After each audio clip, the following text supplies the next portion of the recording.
मित्रांनो नमस्कार. नोकरी एक परावलंबी जीवन.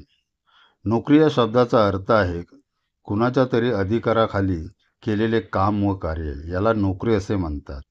याविषयीचे एक उत्तम, मजेशीर व बोधपूर्ण उदाहरण मी या लघुकथेतून देत आहे. संपूर्ण कथा वाचा व ऐका.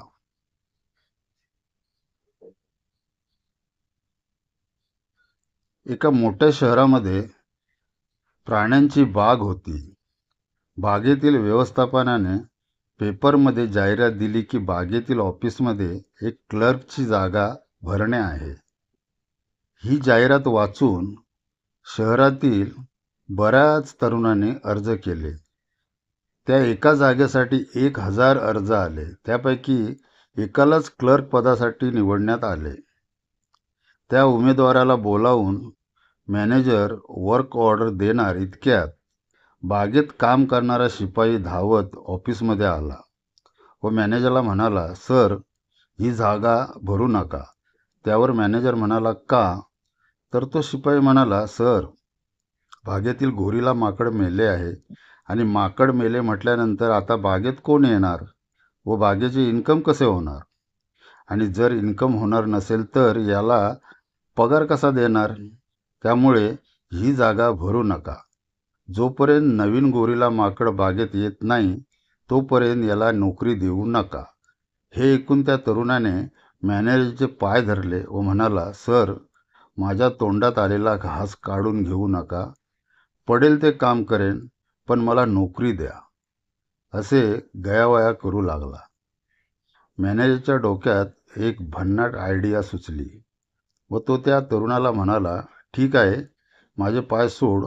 मी तुला पगार क्लर्कचा देतो, परंतु जोपर्यंत गोरीला माकड येत नाही तोपर्यंत तुला काम गोरीला माकडाचेच करावे लागेल.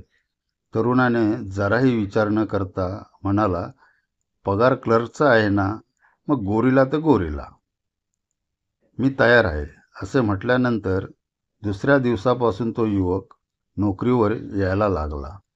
रोज यायचा, गोरीला माकडासारखे कपडे घालायचा व पिंजऱ्यात जाऊन बसायचा. लोक बागेत गोरीला माकड बघायला यायचे, शेंगा वगैरे घालायची.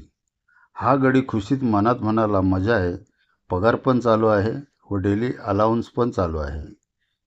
एक दिवशी कॉलेजच्या मुलामुलींची ट्रिप आली होती या बागेमध्ये. मुलामुलींना पाहून हा पिंजऱ्यात माकडासारखा उड्या मारू लागला.